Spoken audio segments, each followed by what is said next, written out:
이번 대통령 선거의 후보자 첫 TV 토론회가 내일 열립니다. 경제 위기 극복 방안 등 각 후보들의 정책 대결은 물론 저마다 상대 후보들의 아킬레스건을 공략하는 사활을 건 격돌이 예상됩니다. 홍선기 기자의 보도입니다. 이번 21대 대통령 선거 후보자들의 첫 TV 토론회가 내일 저녁 저성장 극복과 민생경제 활성화 방안을 주제로 열립니다. 경제 분야 토론회지만 후보들의 공방은 모든 분야를 넘나들 것으로 보입니다.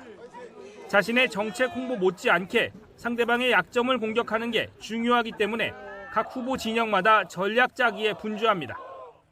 이재명 민주당 후보는 김문수 국민의힘 후보의 내란 책임론을 집중 공략할 것으로 보입니다. 내란 동조 세력 국민의힘에 내란을 비호하는 후보, 이렇게 해가지고 어떻게 국민의 선택을 받겠다고 할 수 있겠습니까? 김 후보는 이 후보의 선거법 위반 관련 대법원의 유죄 취지 파기환송을 비롯해 방탄입법 논란을 파고들 것으로 예상됩니다. 국회 법사위에서 이재명 면서법, 공직선거법 개정안 날치기 통과했습니다. 전 세계 역사상 이런 독재자가 있었습니까? 나머지 후보들도 이재명, 김문수 후보의 약점을 동시에 공격하며 본인들의 존재감 확보에 열을 올릴 가능성이 높습니다. 지지율이 열세인 후보들에게는 이번 TV 토론회가 여느 유세 현장보다 지지율 상승을 위한 소중한 기회이기 때문입니다. 이런 토론을 통해 가지고 누가 사탕 발림을 하고 있는지, 누가 미래지향적인 이야기를 하고 있는지를 가려내실 수 있을 그런 기회가 왔다, 이런 생각을 합니다. 그래서 저는 이번 1차 TV 토론이 하나의 분수령이 되어 가지고 많은 변화가 있을 것이다, 이렇게 생각하고요. 토론회에서는 본래 주제인 경제 문제와 관련해 어떤 후보가 경제 위기 극복과 미국의 관세 문제 대응 방안으로 국민 공감을 사느냐도 관심 대상입니다. 이번 토론회에는 선관위 기준에 따라 민주당 이재명, 국민의힘 김문수, 개혁신당 이준석, 민주노동당 권영국 후보 등 4명이 참여합니다. YTN 홍선기입니다. 더불어민주당 이재명 대선 후보는 주말에도 호남 표심 다지기에 집중합니다. 이 후보는 오전에 전남 나주에서 지지자들과 만난 뒤 오후에는 광주로 이동해 지역 유세를 진행할 예정입니다. 이어 저녁에는 5.18 광주 민주화운동 기념식 전야제에 참석합니다. 이 후보는 광주 조선대학교에서 게임 산업 종사자들과 만나 K콘텐츠 진흥 방안도 논의할 계획입니다. 국민의힘 김문수 대선 후보도 5.18 민주화운동 기념일 하루 전인 오늘 호남을 찾아 지역 순회 일정을 소화합니다. 김 후보는 오전에 국립 5.18 민주묘지를 참배한 뒤 광주 교도소 터를 방문합니다. 이후 김대중 컨벤션센터에서 현장 선거대책위원회를 진행한 뒤 전주로 이동해 공약 발표와 거리 유세 등을 이어갈 예정입니다. 공식 선거운동이 시작된 뒤 첫 주말인 오늘 개혁신당 이준석 대선 후보는 서울로 돌아와 2030 청년 민심을 집중 공략합니다. 이 후보는 오전에 서울 강남구 코엑스에서 열리는 젊은 의사 포럼 강연에 참석한 뒤 뚝섬 한강공원으로 이동해 대학생들과 만납니다. 오후에는 성수동 등을 돌며 시민들과 만나고 유세를 이어갈 방침입니다. 대통령 공식 선거운동 초반 가장 뜨거운 곳은 보수의 텃밭, 대구 경북 지역입니다.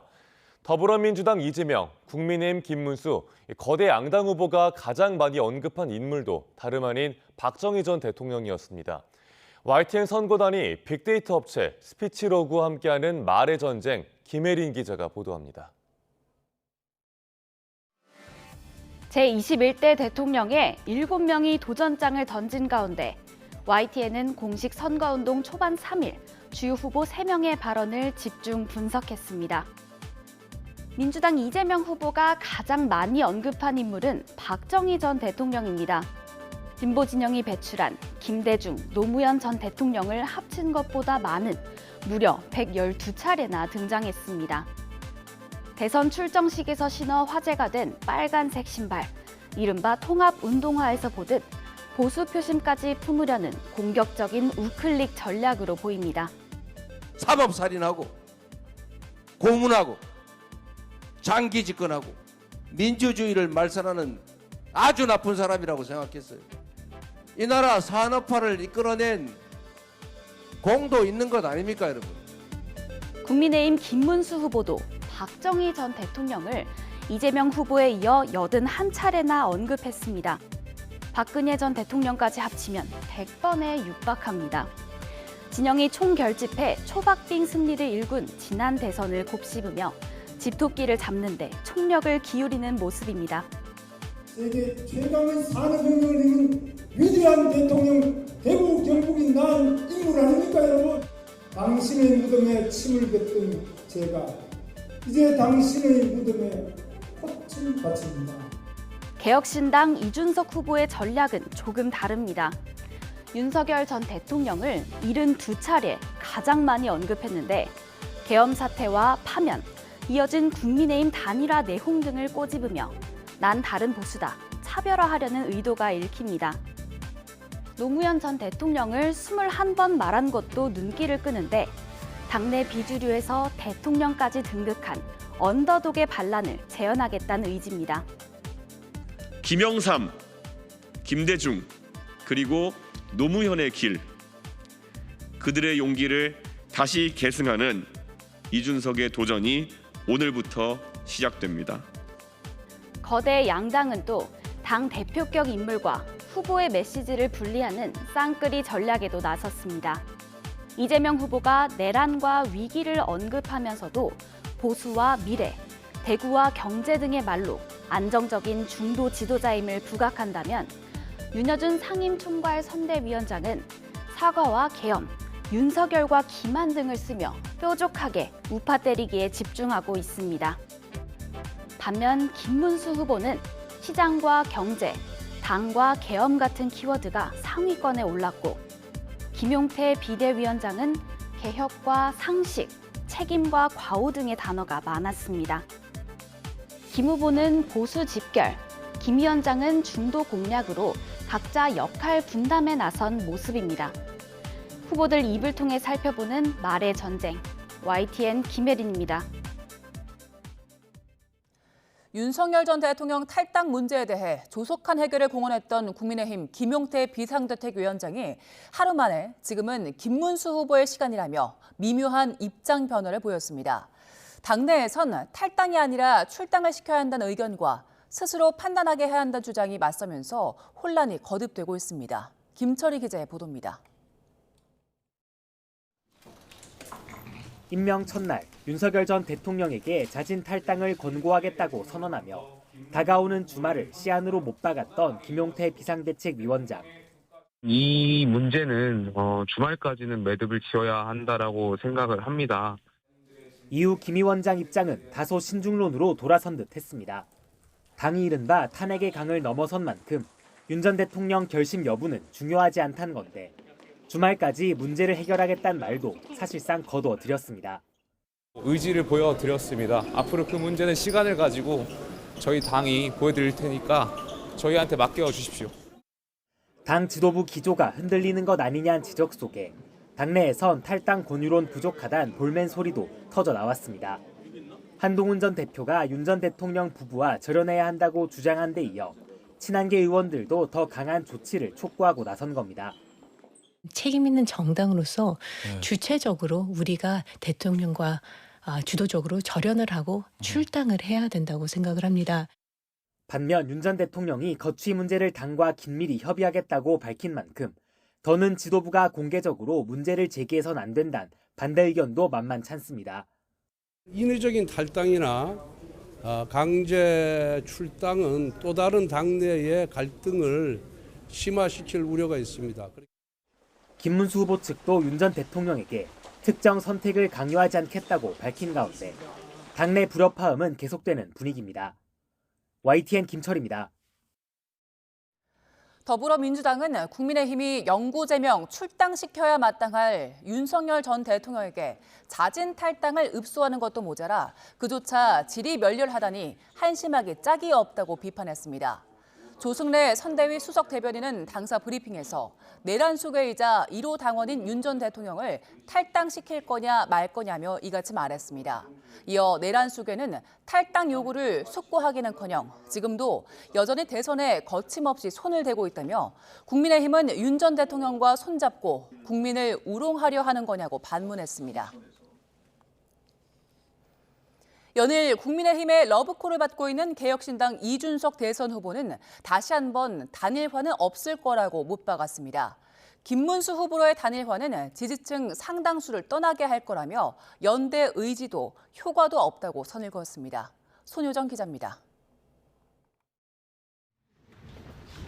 중원 민심 공략에 나선 개혁신당 이준석 후보, 충청 지역 기자들과의 간담회에서도 범보수 단일화 화두는 빠지지 않았습니다. 국민의힘 김문수 후보와의 단일화 가능성을 묻는 질문에 거듭 정치공학적, 산술적 연대는 없을 것임을 분명히 했습니다. 국민의힘과의 단일화를 전제로 한 어떤 협상이라든지 아니면 저희의 요구 조건 같은 것은 없을 것이다. 저희의 의도도 없고 의지도 없고 그리고 실질적으로 효과도 없다. 특히 김문수로의 단일화보다 이준석으로의 단일화가 더 효과적이라고 강조했습니다. 김 후보가 최종 후보가 된다면 이준석 표가 상당수 이탈하지만 반대의 경우 국민의힘 지지층들은 빠져나가지 않을 거란 분석입니다. 다만 이전 투구를 넘어 난투국으로 치달았던 국민의힘 후보 교체 파동을 볼 때 자신이 최종 후보가 되는 건 불가능할 거라고 내다봤습니다. 대신 젊은 후보라는 강점을 내세워 표심을 정하지 못한 보수 진영 중장년층에게 적극 구애의 메시지를 전했습니다. 어떻게 40살의 이준석이 너무 젊어서 안 된다고 그분들이 생각하는 대안은 14세의 김문수 후보라는 겁니까? 실제 최근 여론 추이를 보면 보수 진영 단일화 논의에 불이 붙긴 어렵다는 분석이 많습니다. 김문수, 이준석 후보를 합친 지지율이 이재명 후보를 넘어설 만큼 의미 있어야 하는데 좀처럼 1위와의 격차가 좁혀지지 않기 때문입니다. 더군다나 빅텐트를 꾸리기도 모자랄 시간에 윤석열 전 대통령 탈당 논란으로 국민의힘의 시간이 지체되고 있다는 지적도 만만치 않습니다. YTN 손효정입니다. 민주당은 이재명 후보 공직선거법 위반 사건에 대법원이 유죄 취지 선고를 내린 이후부터 사법부를 향해 사실상 총공세를 퍼붓고 있습니다. 국민의힘은 사법부를 장악해 이재명 독재 왕정을 구축하려는 거라고 강력 반발하고 있는데 민주당 내부에서도 신중론이 흘러나오고 있습니다. 정인용 기자입니다. 지난 14일 국회 법제사법위원회는 민주당 주도로 공직선거법상 허위사실 공표죄 구속요건에서 행위를 삭제하는 개정안을 통과시켰습니다. 이재명 후보가 대법원에서 유죄 취지 판결을 받은 바로 그 조항인데 법안이 국회 본회의 문턱을 넘고 정부의 거부권 행사가 없다면 처벌을 피할 가능성이 높습니다. 사법부 신뢰를 제고하겠다며 대법관을 최대 100명으로 늘리는 법안과 대법 판결에도 헌법재판소가 위헌 여부를 판단할 수 있도록 하는 법안도 심사 절차에 속도를 내고 있습니다.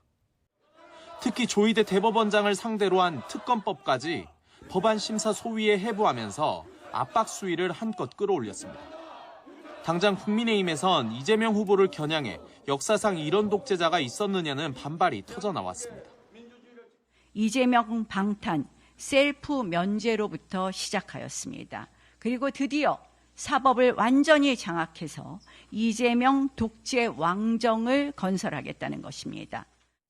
민주당 선대위 내에서조차 외부 영입 인사들을 중심으로 온 각종 법안 강행에 자제해야 한다는 목소리가 제기됐습니다. 그런 절차를 밟지 않아도 국민이 다 지켜보고 판단하고 있는 데다 이 후보가 대세론을 유지하는 상황에서 괜한 반감을 살 수 있다는 우려입니다. 이건 좀 너무 지나치다 해가지고 그 당 지도부하고도 좀 지나치다는 의견도 전달하고 그랬어요. 좀 우리가 자제를 할 필요가. 다만 당 일각에선 사법부 개혁 요구가 크고 이 후보가 대통령이 된 뒤 해당 법안들을 공포하게 되면 방탄이란 비판이 더 커질 수 있는 만큼 법안을 신속히 처리해야 한다는 반론도 나옵니다. YTN 정인용입니다. 윤석열 전 대통령에 대한 내란 수사부터 민주당 이재명 후보의 사법 리스크까지 최근 정치권 논란의 중심엔 늘 수사기관이 있었습니다. 21대 대선을 앞두고 후보들 모두 수사기관 개혁을 공약으로 내세우고 있지만 그 방향에선 큰 차이가 있어 보입니다. 김태원 기자가 정리했습니다. 더불어민주당 이재명 후보는 수사권과 기소권을 완전히 분리하는 이른바 검찰개혁 완성을 공약으로 내걸었습니다. 검찰의 공소 업무만 담당하는 공소청으로 개편하는 것을 시작으로 기소권 남용에 대한 사법 통제를 강화하거나 검사 징계 종류로 파면을 신설하는 등 전반적으로 견제에 방점을 두고 있습니다. 경찰과 고위공직자범죄수사처, 신설중대범죄수사처가 범죄 수사를 전담하고 특히 고질적인 인력난에 시달려온 공수처에는 지원을 대폭 확대한다는 구상입니다. 국민의힘 김문수 후보는 정반대로 공수처 폐지를 약속했습니다. 윤석열 전 대통령의 체포, 부속을 두고 공수처의 위법 수사이자 편들기 수사라며 반발해온 구 여권의 시각이 반영된 걸로 보입니다. 또 문재인 정부 시기 경찰로 넘어갔던 대공수사권을 다시 국정원에 환원하고 정치 권력 등이 수사와 재판에 부당하게 개입하는 것을 처벌하는 사법방해죄 신설도 약속했습니다. 개혁신당 이준석 후보도 매해 거액의 예산을 들이고 있지만 이렇다 할 성과를 내놓지 못하고 있다면서 공수처 폐지를 공약으로 발표했습니다. 새 정부 출범과 함께 수사기관들의 지형 변화는 누가 당선되든 불가피해 보이는 가운데 정치권을 대상으로 한 수사의 향방도 대선 이후 판가름 날 것이란 관측입니다. 만약 이재명 후보가 당선된다면 김건희 특검과 명태균 특검, 조희대 특검 등 지난 정권과 사법부를 겨냥한 각종 특검이 출범해 한시적으로 특수수사의 한 축을 맡게 될 수 있습니다. 반면 김문수 후보가 당선된다면 담당 검사 탄핵 등으로 사실상 1년 가까이 중단됐던 민주당 돈봉투 의혹 등 야권을 겨눈 검찰 수사가 다시 탄력을 받게 될 가능성이 큽니다. YTN 김태원입니다.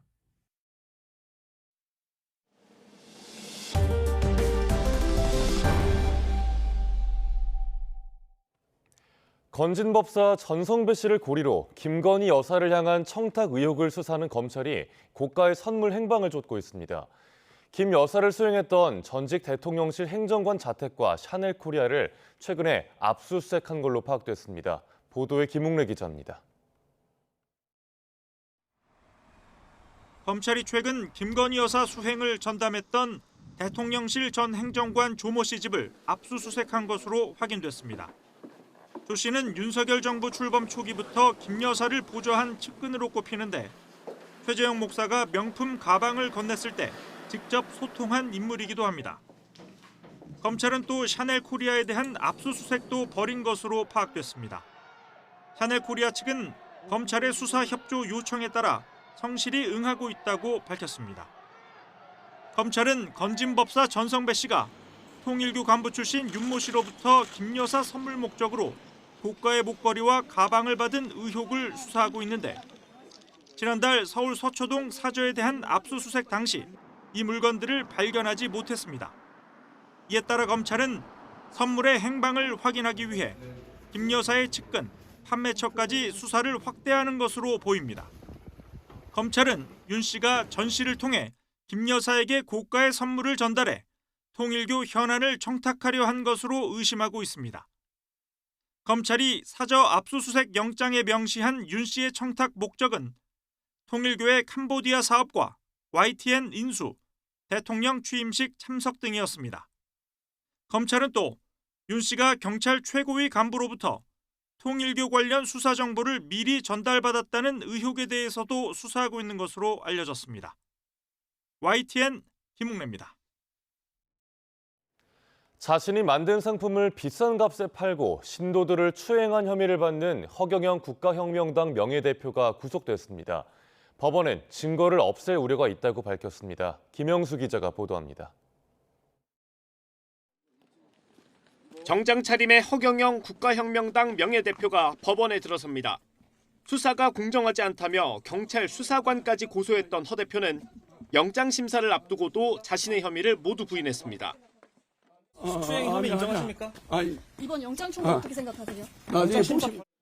하지만 법원의 판단은 달랐습니다. 영장 실질 심사를 진행한 재판부는 허 대표가 증거를 없앨 우려가 있다며 구속영장을 발부했습니다.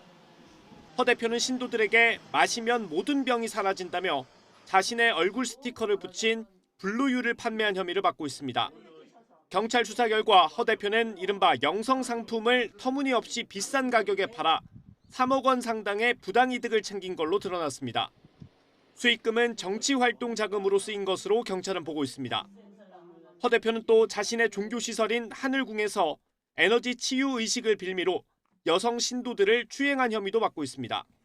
전 신도들의 고소장을 토대로 1년여 동안 수사를 벌인 경찰이 허경영 대표의 신병을 확보하면서 남은 수사에도 속도가 붙을 걸로 보입니다. YTN 김영수입니다. 어제 오후 경기 북부와 서울 등 수도권에 폭우가 쏟아지며 곳곳에 침수 피해가 잇따랐습니다. 도로가 물에 잠기고 일부 지하상가도 피해를 입었습니다. 최민기 기자의 보도입니다. 흙탕물로 가득 찬 도로를 차량이 엉금엉금 지나갑니다. 바퀴 중간까지 물이 들어찼습니다. 마치 계곡이라도 된 듯 아슬아슬 길을 지나야 합니다. 경기도 남양주시에 한때 시간당 70mm가 넘는 물폭탄이 쏟아지며 곳곳이 침수됐습니다. 고등학교 앞 도로도 흙탕물에 잠겨 일부 학생들은 담을 넘어 위태로운 귀갓길에 올랐습니다. 서울에도 갑자기 폭우가 쏟아지며 한때 비상이 걸렸습니다. 도로로 줄줄이 흙을 가득 품은 빗물이 흘러내리자 경찰들이 직접 삽을 들고 복구에 나서기도 했습니다. 하수관 공사 현장에서는 토사가 쓸려가며 승용차가 고꾸라졌습니다. 인명피해는 없었는데 하수관 공사 뒤 임시로 덮어놓은 흙이 쓸려 내려가며 사고가 난 것으로 보입니다.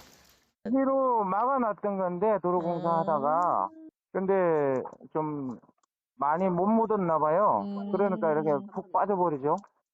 또 명동 지하상가에서는 천장에서 빗물이 쏟아지며 주말을 앞둔 상인도 손님도 울상을 지어야 했습니다. YTN 최명기입니다. 서울에 이어 경기 고양의 호우경보도 해제되면서 수도권에 내려진 호우특보가 모두 해제됐습니다. 경남 통영과 거제 등 남해안 지역 5곳에 남아있던 호우주의보도 어젯밤 10시 20분을 기해 해제됐습니다. 기상청은 호우특보는 해제됐지만 밤 사이에도 국지적인 호우가 내릴 가능성이 있다며 주의를 당부했습니다. 여름이 되기 전부터 수도권에 극한 호우가 내리면서 올 여름은 어떨지 걱정인데요.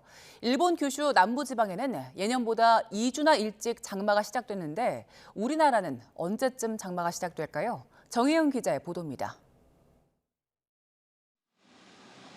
이른 낮더위와 큰 일교차, 강풍을 동반한 요란한 비. 최근 한반도에서 자주 나타나는 날씨입니다. 여름을 앞두고 남쪽의 더운 공기와 북쪽 찬 공기가 부딪히며 대기 불안정이 심해지기 때문인데 기상청은 이 같은 현상이 앞으로 더 많아지며 일교차가 커질 수 있다고 경고했습니다. 기온이 오른다라고 하는 이슈는 반면으로는 불안정이 가중화된다라는 그런 시기로 넘어간다라는 의미도 될 수 있어서 이제 5월 달이 되고 남쪽에서 들어오는 수증기 양도 많기 때문에 강수량의 강도도 강해지고 천둥, 번개나 우박 등 여러 가지 위험 기상도 동반이 되는 시기로 서서히 접어들고 있다라는. 특히 본격적인 여름 시작을 앞두고 먼 남쪽 해상에서 아열대 기단인 북태평양 고기압이 일본 남쪽 해상까지 확대하고 있는 것으로 분석됐습니다. 이로 인해 장맛비를 부르는 정체전선이 일본 규슈 남쪽 해상에서 중국 남단까지 길게 모습을 갖추기 시작했습니다. 일본 기상청은 이례적으로 오키나와보다 먼저 규슈 남부지방에서 장마가 시작됐다고 선언했습니다. 예년보다 2주나 빠릅니다. 당분간 아열대 고기압은 일본 남동쪽 해상에 머물 것으로 보이며 정체전선은 일본 규슈 남쪽 해상 부근에 위치할 것으로 전망됩니다. 보통 여름철 정체전선은 5월에 오키나와 부근에서 형성된 뒤 6월 초중순 일본에 먼저 장맛비를 뿌리고 6월 하순쯤 우리나라로 북상합니다. 전문가들은 아직 변수가 많지만 올여름 장마도 예년과 비슷하게 시작해 한 달가량 이어지고 강한 비가 내릴 가능성이 크다고 전망했습니다. 보통 여름 장마는 제주도에서 6월 19일쯤 시작해 남부는 23일, 중부는 25일쯤 시작합니다. 올해도 평년과 비슷한 시기에 시작할 가능성이 클 것으로 보이고 기후변화로 과거와 달리 집중호우 형태의 강한 장맛비가 쏟아질 가능성이 큽니다. 지난해 여름 우리나라에는 장마 시작부터 9월까지 시간당 100mm 이상의 물폭탄이 무려 16차례나 기록됐습니다. 올여름도 예상치 못한 집중호우가 쏟아질 것으로 보이는 가운데 기상청은 오는 23일 올해 6월부터 8월까지의 여름철 기상 전망을 발표할 예정입니다. YTN 정혜윤입니다. 장마도 아닌데 벌써 중부지방에 시간당 70mm의 비가 쏟아지는 등 올해도 극한 호우가 잦을 걸로 예상됩니다. 정부는 홍수계에 대비해 지난주 자연재난 대책 기간을 선포하고 인공지능 기술을 활용한 홍수 예방 대책을 발표했는데요. 일부 우려의 목소리도 나옵니다. 이문석 기자입니다. 지난해 장마와 극한호우로 국가하천시설 8곳에 제방 유실 같은 피해가 났습니다. 장마가 한 달여 앞으로 다가왔지만 현재 8곳 중 한 곳만 복구가 완료된 상태입니다. 정부가 책임지는 국가하천 상황이 이런데 시도가 관리하는 지방하천은 어떨까? 지난달 말 기준으로 작년에 피해가 난 237곳 중 8곳, 3%만 복구를 끝낸 거로 확인됐습니다. 하천 피해 지역은 피해가 되풀이될 위험이 커서 시급히 복구해야 하는데 현실은 그렇지 못한 겁니다. 집중호우 때마다 안타까운 인명사고가 나는 맨홀 역시 추락사고 방지시설 설치가 지지부진합니다. 전국의 맨홀 346만 개 가운데 9%가 채 안 되는 30만 5천 개만 추락방지시설 설치를 마친 거로 조사됐습니다. 정부는 올해 자연재난대책기간 시작에 맞춰 인공지능 기술로 위험을 미리 파악해 빠르게 알리겠다는 내용의 홍수 예방 대책을 발표했습니다. 디지털 트윈 플랫폼과 지능형 AI CCTV를 통해 위험을 빠르게 인지하고 일제히 전파하여 올해 홍수 피해를 최소화하기 위해 노력하겠습니다. 하지만 전문가들은 재난대책에 순서가 있다며 예방책의 강화도 중요하지만 복구 작업이 먼저라고 지적했습니다. 홍수재해는 예방, 대비, 대응, 복구의 순서가 있어요. 그런데 피해가 나면은 가장 우선적으로 해야 되는 게 예방도 중요하지만 복구를 먼저 해야 되는데 그 부분이 우선되지 않았다는 게 문제고요. 정부는 오는 6월 말까지 가능한 하천 피해 복구를 완료하고 미복구 사업은 응급 조치한 뒤 내년 홍수 기전 최대한 공사를 마무리 짓겠다고 전했습니다. YTN 이문석입니다. 지난 8일 인천에서 발생한 무면허 음주 역주행 사고는 휴가 나오던 군인 아들을 마중 나가던 60대 여성이 숨져 안타까움을 더했는데요. 경찰은 운전자뿐만 아니라 동승자에 대해서도 음주운전 방조 혐의를 적용할지 검토하고 있습니다. 어떤 경우에 처벌이 이루어졌는지 표정우 기자가 정리했습니다.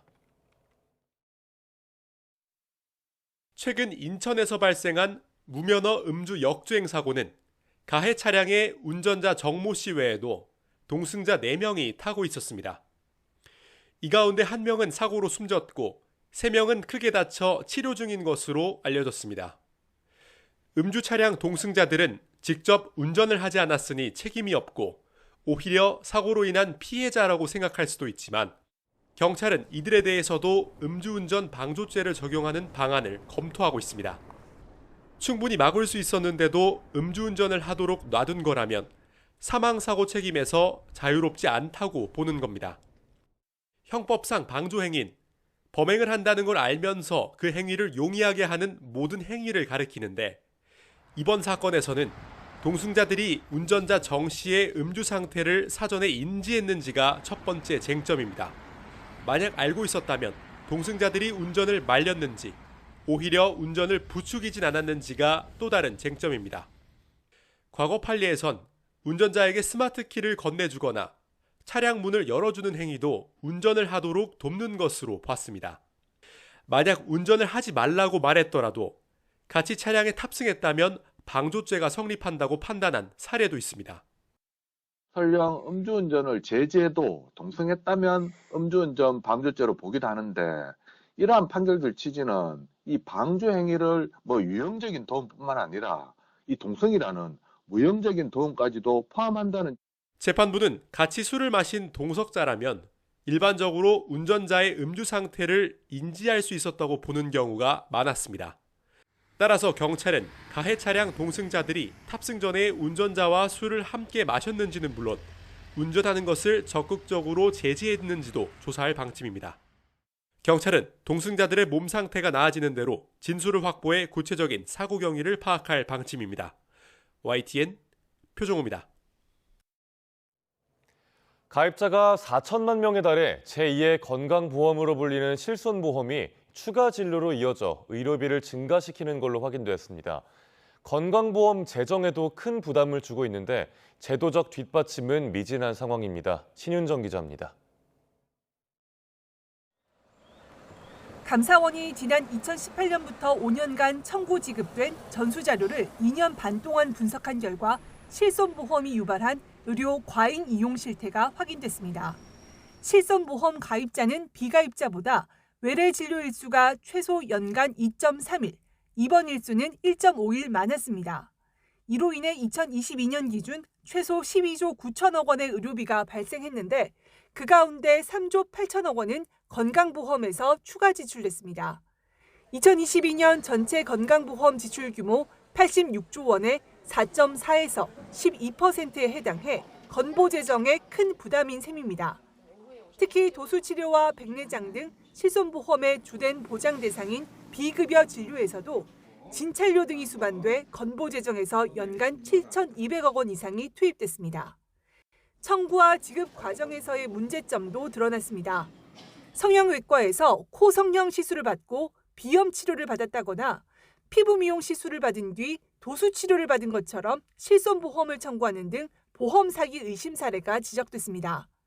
환자가 보험사에 실손보험을 청구할 때 기재한 상병 코드가 의료기관이 건보공단에 급여를 청구할 때 기재한 상병 코드와 완전히 일치하는 경우도 전체의 절반 수준에 불과했습니다. 감사원은 건보공단과 민간보험사의 자료 공유가 안 되는 게 가장 큰 문제라며 관련 법 개정이 시급하다고 지적했습니다. 건보와 실손보험의 청구 심사 기능을 연계할 수 있는 법적 근거를 마련하는 등의 제반 조치에 필요한 정책 자료를 활용하도록 통보했고요. 정부는 비급여, 비중증 진료 보상 한도를 축소하는 내용의 5세대 실손보험 등을 추진하고 있는데 기존 가입자 전환의 실효성 논란에 의료계의 반발까지 겹친 상황에서 감사 결과가 언제, 어떻게 정책으로 반영될지는 미지수입니다. YTN 신윤정입니다. 얼마 전 일본군 위안부 피해자 이옥선 할머니가 별세하며 이제 정부에 등록된 피해자 가운데 생존자는 6명뿐입니다. 피해자들은 일본 정부가 여전히 묵묵부답이라며 앞으로 들어설 새 정부는 일본이 사죄와 배상에 나서게 해달라고 호소했습니다. 배민혁 기자의 보도입니다.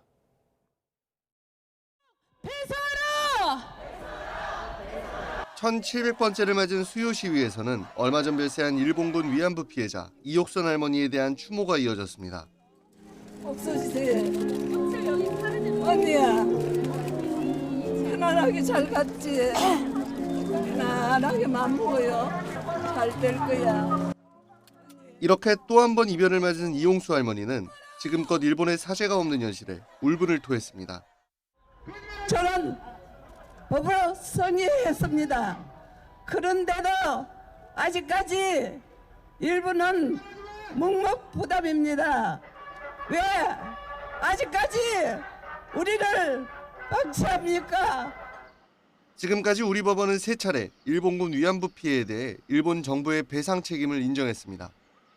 가장 최근에는 지난 15일 청주지방법원이 일본군 위안부 피해자 고 길갑순 할머니의 유족에게 일본 정부가 1억 원을 지급하라고 한 판결이 확정됐습니다.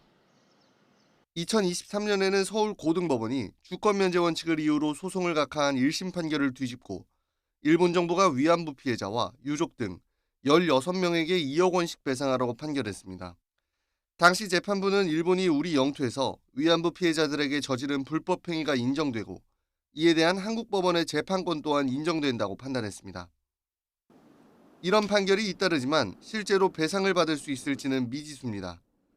일본 정부가 철저히 무대응으로 일관하는 가운데 한국에 있는 일본 정부의 재산을 직접 찾아내 강제 집행하는 것이 쉽지 않기 때문입니다. 저희가 입증을 해야 되는데 이제 법원을 통해서 뭐 재산 목록을 제출해라 이렇게 명령을 할 수 있어요. 근데 일본 정부가 불응하겠죠. 피해자들은 앞으로 들어설 새로운 정부는 일본군 위안부 문제가 최종적으로 불가역적으로 종결됐다고 선포한 2015 한일 합의를 파기하고 일본 정부가 사죄와 배상에 나서도록 해달라고 목소리를 높이고 있습니다. 이렇게 살아있는 거는 그냥은 못 죽습니다. 제가 다 해결하고 사죄받고 이제 정부에 등록된 위안부 피해자 240명 가운데 남은 생존자는 단 6명. 이들의 평균 연령은 95세가 됐습니다. YTN 배민혁입니다.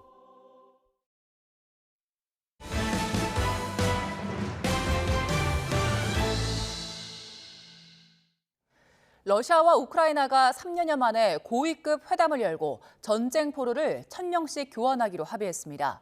하지만 휴전 조건과 점령지 문제 등 핵심 쟁점은 논의조차 못하고 협상을 계속하자는 원론적인 입장만 확인했습니다. 런던에서 조수연 특파원이 보도합니다. 튀르키예 이스탄불에서 비공개로 열린 러시아와 우크라이나의 고위급 회담은 90분 만에 끝났습니다. 양측은 개전 이후 최대 규모인 포로 1,000명씩 서로 교환하기로 합의했습니다. 러시아 대표단을 이끈 메딘스키 크렘린궁 보좌관은 협상 결과에 만족한다며 우크라이나 측과 계속 소통할 준비가 돼 있다고 밝혔습니다. 이와 함께 우크라이나 측이 정상 간 직접 대화를 요청했다고 전했습니다. 휴전에 대해서는 향후 서로 구체적인 조건을 제시한 뒤 협상을 이어가기로 했다고 설명했습니다. представит свое видение возможного будущего прекращения огня. 우크라이나 측 수석 대표인 우메로프 국방장관도 휴전과 양국 정상 간 만남에 대한 논의가 있었다고 확인했습니다. First is the ceasefire. Second one is the humanitarian track, is the exchanges. And third is a potential meeting on the leaders level. 하지만 핵심 쟁점에서는 각자의 요구사항만 주장하며 이견을 확인하는 데 그쳤습니다. 우크라이나 측은 조건 없는 휴전과 정상회담을, 러시아 측은 우크라이나 병력을 철수하고 영토를 양보할 것을 요구한 것으로 보입니다. 우크라이나 측에선 러시아가 우크라이나 영토에서 군대를 철수하라고 하는 등 받아들일 수 없는 요구를 했다는 말이 나왔습니다. 젤렌스키 대통령은 러시아가 휴전을 거부하면 더 강력하게 제재해야 한다고 서방에 촉구했습니다. 또 유럽 정치공동체 정상회의에 참석한 주요국 정상들도 러시아의 휴전 의지에 회의적인 입장을 보이며 추가 제재에 나설 태세입니다. 러시아와 우크라이나가 3년 만에 마주 앉아 대화를 시작했지만 휴전을 둘러싼 이견은 여전했습니다. 앞으로의 협상 일정도 정해지지 않았는데 트럼프 미국 대통령이 적극적인 중재에 나설지 주목됩니다. 런던에서 YTN 조수연입니다. 트럼프 미국 대통령은 관세와 관련해 150개국을 모두 만날 수 없다면서 2, 3주 안에 스콧 베센트 재무장관과 하워드 러트닉 상무장관 명의로 소안을 발송할 거라고 말했습니다. 트럼프는 UAE 아부다비에서 연설을 통해 영국과의 무역협정을 언급하면서 미국에서 사업을 하기 위해 지불해야 할 금액을 알려줄 거라며 이같이 밝혔습니다. 이는 모든 무역 상대국과 오는 7월 초까지 협상을 마치는 것이 사실상 불가능한 만큼 관세 부과 방침을 일방적으로 통보하겠다는 계획을 시사한 걸로 풀이됩니다. 트럼프 대통령이 미국의 약값 인하 행정명령에 서명하면서 우리 약값과 건강보험료에 미칠 영향이 관심입니다. 행정명령 세부 내용이 아직 구체화하지 않아서 당장 득실을 따지긴 어렵지만 장기적으로는 주시할 필요가 있습니다. 권민석 기자의 보도입니다. 지난 12일 도널드 트럼프 미국 대통령은 제약사들의 약값 인하를 요구하는 행정명령에 사인했습니다. 세계에서 가장 낮은 수준으로 미국 약값을 내려야 한다면서 이번 조치로 최대 90%까지 싸질 거라고 공언했습니다. Today Americans spend 70% more for prescription drugs than we spent in the year 2000. The United States is home to only 4% of the world's population. Pharmaceutical companies make more than 2/3 of their profits in America. 미국 보건당국이 30일 안에 목표가를 제약사에 통보하고 180일 안에 자진 인하하도록 했습니다. 그렇지 않으면 당국이 직접 개입해 가격 인하 방안을 찾겠다는 건데 기준약품이 뭐가 될지 또 약값은 어느 나라와 어떻게 비교할지 등이 아직 나오지 않았습니다. 이 때문에 트럼프발 변수가 국내 약값에 미칠 영향을 당장 판단하긴 이릅니다. 다만 정책 시행 과정에서 약값 참고 국가에 한국이 포함된다면 상황이 복잡해집니다. 제약사가 미국 약값을 내리고 다른 나라에선 비싸게 팔 수 있도록 관세 조치 등을 동원하면 건강보험 가입자를 대표해 제약사와 협상하는 우리 정부 입장이 난처해질 수 있는 겁니다. 한국의 약값을 참조하겠다라고 하면은 그로 인해서 제약산업들이 요구하는 약값들이 훨씬 더 비싸지기 때문에 우선은 영향이 굉장히 크고 건보 재정에도 굉장히 영향이 클 것이라고 예상을 하고 있습니다. 앞서 2020년에도 트럼프 대통령의 약값이나 행정명령이 있었지만 제약업계 반발 등으로 무산됐습니다. 그럼에도 미국 무역대표부가 한국의 의약품 가격 책정이 투명하지 않다고 꾸준히 지적해온 만큼 향후 미국 측 움직임을 지켜봐야 합니다. YTN 권민석입니다. 2+2 협의 이후 마주한 한미 통상수장이 다음 주 미국에서 균형무역과 비관세 조치 등 6개 분야에 대해 본격적으로 협의하기로 했습니다. 차기 정부 출범 이후인 6월 중순쯤 다시 고위급 접촉을 통해 협상 상황을 점검하는 등 어떻게든 협상 시한인 7월 8일까지 합의안을 도출할 방침입니다. 황혜경 기자가 보도합니다. 안덕근 산업부 장관과 제이미슨 그리어 미 무역대표부 대표가 20여일 만에 다시 만났습니다. 그간 3차례가량 진행된 실무 협의를 점검하고 다음 주 미국에서 균형무역, 비관세 조치, 경제안보 등 6개 분야로 나눠 본격 협의에 나서기로 했습니다. 다만 협상 시한인 7월 8일까지 시간이 촉박한 만큼 다음 달 중순 다시 한번 고위급 회담을 열어 접점을 찾은 사안은 확정짓는 것도 고려하고 있다고 덧붙였습니다. 무역 수지를 단순히 줄여가지고 이렇게 관세를 얼마 더 깎아보겠다는 차원이 아니라 좀 더 건설적이고 미래지향적으로 양국의 산업협력이 더 강화될 수 있고 이미 25% 관세 직격탄을 맞은 철강과 자동차 산업 분야를 생각하면 최대한 빠른 협상이 관건이지만 차기 정부 출범을 앞두고 향후 우리 산업에 큰 영향을 미칠 관세 협상을 서둘러 끝낼 수도 없는 노릇. 안 장관은 협상 흐름이 차기 정부에서도 순조롭게 이어질 수 있도록 주요 계기마다 양당에 설명도 하고 있다고 밝혔습니다. 이런 가운데 제주에서 열린 에이펙 통상장관 회의는 무사히 막을 내렸습니다. 자금의 통상 질서를 바라보는 시각에 대한 미중 간 이견으로 공동성명 채택은 불발 직전까지 갔지만 의장국인 우리 측 설득으로 조금씩 양보를 얻어낸 것으로 알려졌습니다. 최근 글로벌 통상 환경이 매우 불확실한 상황에서 에이펙 회원들이 협력하여 이를 잘 극복해 나갈 수 있을 것이라는 매우 긍정적인 시그널을 글로벌 시장에 보내는 것이라고. 주요국 통상수장들이 한자리에 모인 만큼 숨가쁜 양자회담도 이어졌지만 눈에 띄는 결과물이 나오지는 않았습니다. 트럼프발 관세 전쟁으로 글로벌 보호무역주의가 심화하는 가운데 규범에 기반한 다자체제의 지지라는 에이펙 통상장관 회의 합의가 과연 지켜질지 큰 과제가 남았습니다. YTN 황혜경입니다. 지난해 8월부터 우리 증권시장에서 순매도를 했던 외국인이 이달 들어 순매수로 돌아섰습니다. 9개월 만에 우리 증시를 바라보는 시각이 바뀐 셈인데요. 순매수 종목을 봤더니 SK하이닉스를 가장 많이 샀고 삼성전자는 가장 많이 판 걸로 나타났습니다. 보도에 류환홍 기자입니다. 우리 증권시장의 큰손 외국인 투자자들은 지난해 7월 1조 7천억 원 순매수를 마지막으로 순매도 입장으로 전환했습니다. 그로부터 지난달까지 9개월간 외국인은 매월 우리 증시에서 국내 주식을 순매도했습니다. 미국 경기 침체 우려가 컸던 지난해 9월엔 7조 6천억 원 순매도를 했고 미국의 상호관세 부과가 발표된 지난달엔 10조 원어치를 순매도하기도 했습니다. 이랬던 외국인이 이달 들어서는 매도를 줄이고 매수를 늘리는 방향으로 돌아섰습니다. 지난 15일까지 외국인이 순매수한 금액만 봐도 1조 3천억 원에 이릅니다. 외국인이 집중적으로 순매수한 종목은 SK하이닉스로 순매수 금액은 1조 1천억 원이었습니다. 반면 가장 많이 판 종목은 삼성전자로 4천억 원어치 순매도를 했습니다.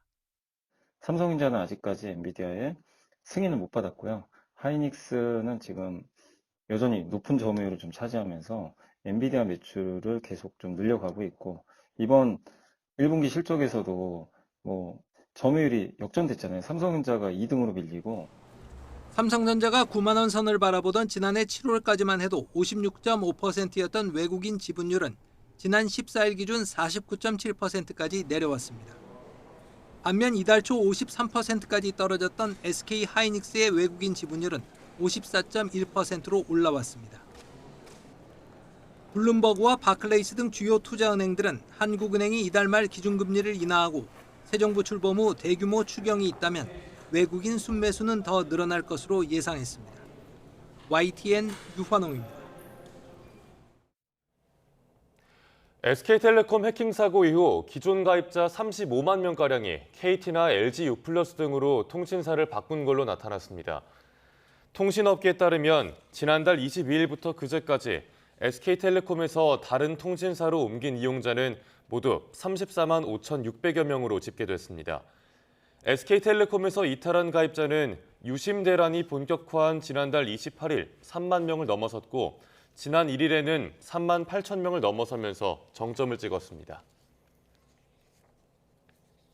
SK텔레콤이 도서벽지에 거주하는 고객의 유심 교체와 재설정을 돕기 위한 찾아가는 서비스를 이르면 오는 19일부터 시작합니다.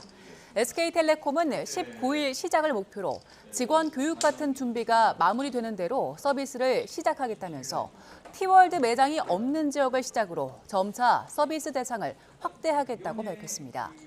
찾아가는 서비스에서는 유심 재설정 또는 유심 교체를 지원하고 혹시 모를 스마트폰 악성 코드 제거 등 서비스도 진행됩니다. 장바구니 물가 안정을 위해 정부가 오는 22일부터 2주간 1인당 농산물 할인 지원액을 기존의 만 원에서 2만 원으로 확대합니다. 정부는 서울청사에서 김범석 기획재정부 장관 직무대행 주재로 물가 관계 차관회의를 열어 이같이 추경 예산을 활용하기로 했습니다. 정부는 또 이번 2주간의 농산물 할인 지원 행사에는 대상 품목을 모든 국산 농산물로 확대하되 유통업체별로 대상을 자율 선정한다고 밝혔습니다.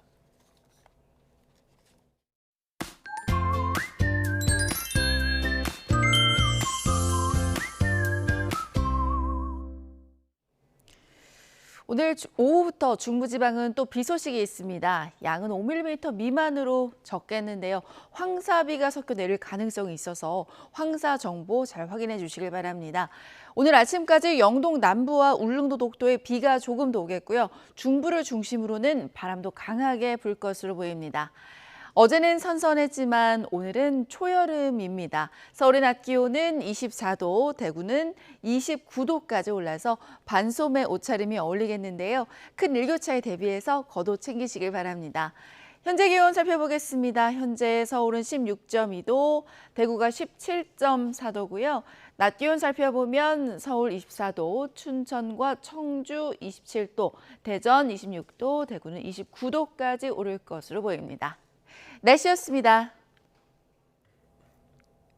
뉴스타트 1부 마칩니다. 잠시 후 2부가 이어집니다. 시청해주신 여러분 고맙습니다.